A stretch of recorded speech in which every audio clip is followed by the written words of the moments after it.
Colin, thanks very much for joining us here. We're at Piping Live, and there's all the bustle of the festival around about us. And you were here yesterday for the Masters contest judging. I was, yes, fantastic competition. I was judging the Peerwick with Malcolm McRae and Patricia Henderson, and big competition. Lots of quality tunes, and it was. Yeah, I heard it was a good. pretty high standard. Yeah, very good, very good. It's rarely these days you get something that's not, Yeah, good. Well, we'll come back to talking about judging maybe in a little while, but I just thought, first of all, this is perhaps for my own curiosity really, but obviously, your father was a very, very influential piper in the sort of second half of the 20th century, and so I've kind of been curious about people such as yourself who have fathers who were very, very prominent and very, very talented players, and to what extent that influenced you as a youngster, and how you maybe felt you were in a shadow of them, or can you speak anything about that? Oh yeah. I mean, as I get a bit older, I think about that whole aspect quite a bit more than I used to, and there was always a sort of club of us, small group of people who had the famous fathers, and we always used to get together and talk about our experiences, So who else was in that group? There was. Let me think. There was Duncan McGilvery, who's a wee bit older than me, from the same neck of the woods as I was born up in Dingwall. There was Alistair Gillis, of course. A wee bit younger than me, there was Ian Spears. Now, those would be some of the main ones that I sort of were contemporaries of mine in the pipe world. Now, over in the United States and Canada, there was also a very accomplished family called the Bells, Jimmy and Gordon and Duncan Bell, whose father was George M. Bell, and we used to share experiences too. And it's really interesting because none of us had a conventional. It was very unconventional, and it's good talking to all these people as to what their experiences were. None of us had formal tuition from our fathers. Right. None of us ever sat down for a lesson. And I have to say, most of us got probably less in terms of tuition than a lot of people probably have the impression that we did. But what we did get a lot of was just being around. I mean, I liken my own experience of having just been around greatness and seeing firsthand how he did it, how he went about his business, and I think that was the greatest benefit to me. And sometimes it could be quite hard, Sometimes it wasn't all that easy. And maybe John a little bit about that, because your father's a piper and a good piper, and so sometimes it wasn't easy. And to be quite frank, sometimes it wasn't all that easy competing either with that. Yeah, that's kind of what I'm curious about, I think. Well, again, I mean, I'm getting a wee bit older now, so I could probably be a wee bit more candid and honest. And I used to go to games, and you'd come up to the judges, and maybe the first thing they do is look at your pipes and say, "Oh, is that Dad's pipes?" Yeah, and you just sort of went, am I just getting judged exactly the same way as everybody else here? Or maybe I was, I don't know, but it was just added that whole aspect to it, and you just sort of went, well, I kind of wish the focus would be on what I'm doing rather than that. So it was just a natural thing. And is that something that the others that you were speaking of kind of experienced as well? Yes, it was. I think they felt the same way. And that their fathers were very, very major figures in the piping world. I don't think it was all that easy for them either. But the great thing about it is it made us very resilient, very independent, in that we picked up the playing part of it from being around it, and also from listening to other people and just copying what we saw. But one of the interesting things in our house as a family was, and this will surprise a lot of people, piping was never talked about. Really? No. Piping was something that my father did in the castle, and when he came home, And I regret this now because he didn't talk to me at all about his piping career. So I never got this idea of, oh well, you know, when I'll tell you about a funny story in a second.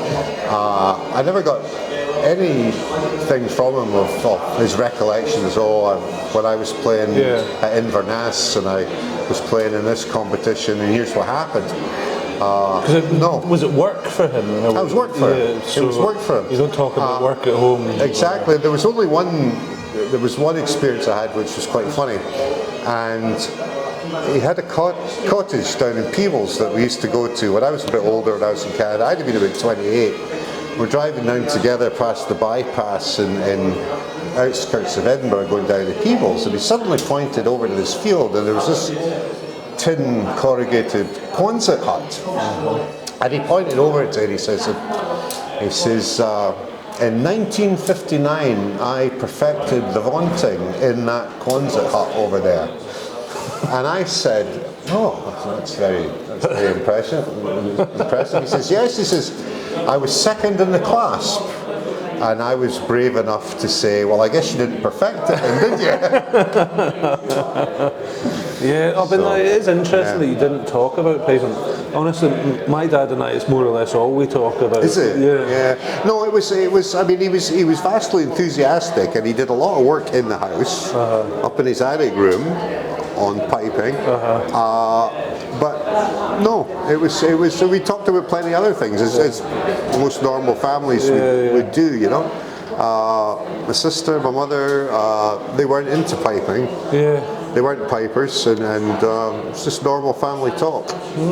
Right. Well, it sort of leads, I guess, on to thinking about your own career as a competitive piper. Something that kind of came to mind to talk to you about was a post I think Michael Gray had up on Facebook a week or two ago about nerves and performing. I saw you put a comment on it saying something along the lines of you enjoyed everything about competing except actually competing itself. Is that, what's that all about? I just think I've never really understood that about myself.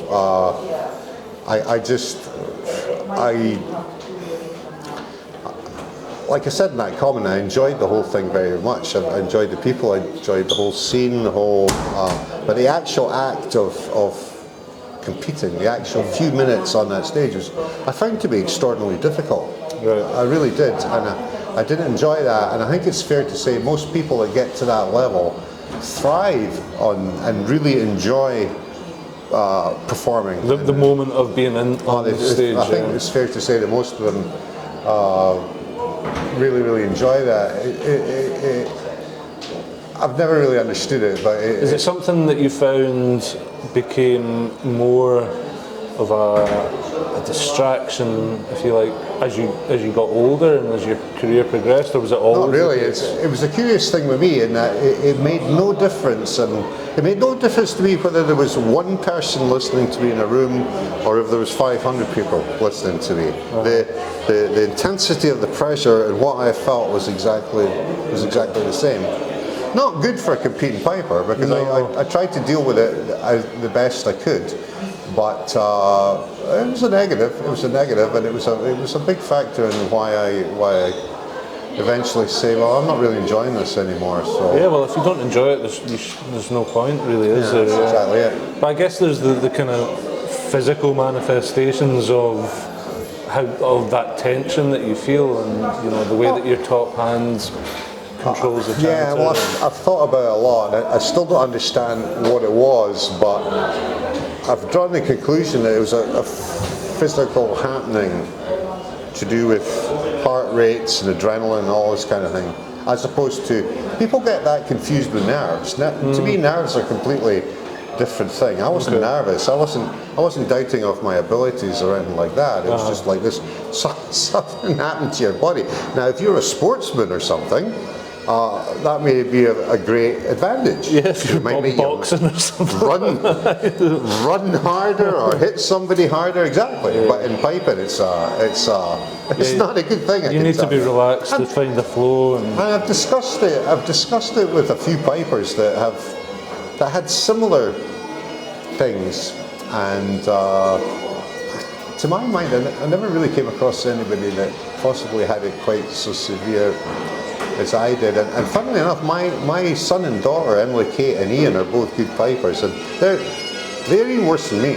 Really? Yeah, yeah. Was your father like that? No, well? he wasn't. No, he wasn't. He was a confident player, and he was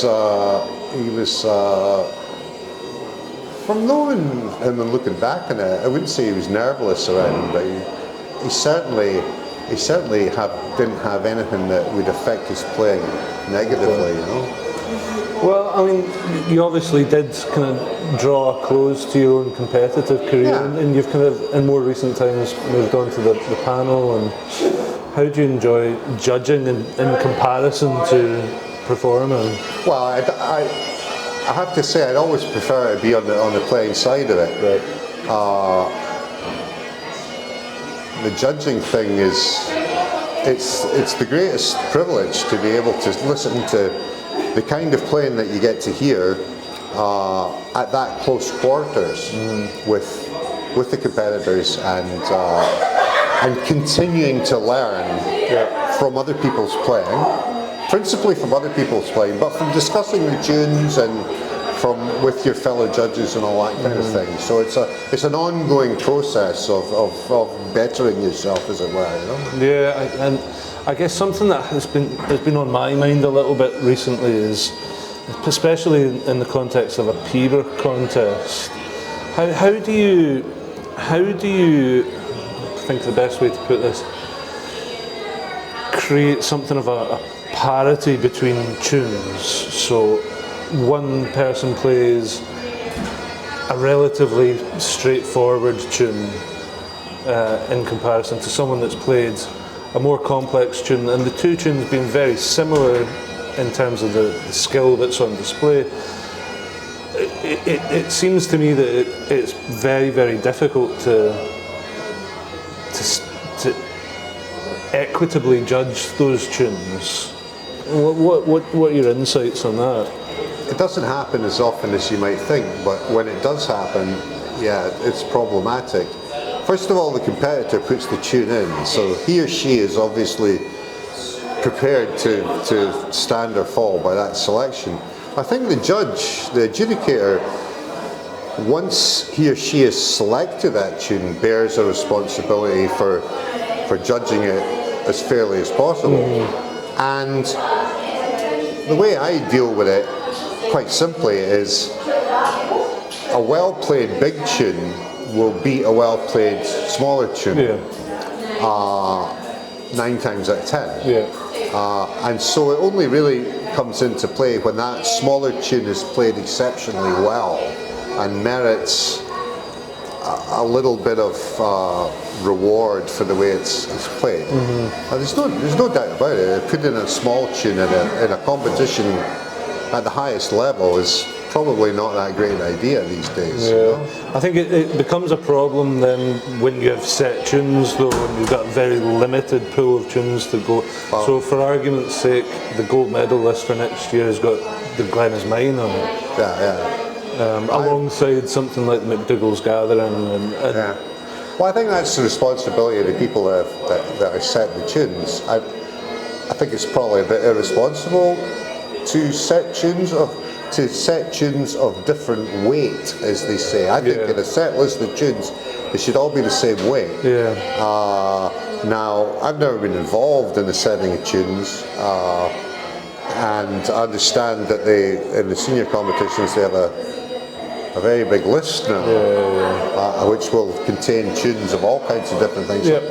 I think it's probably the competitors should bear that in mind when choosing tunes from that list, you know.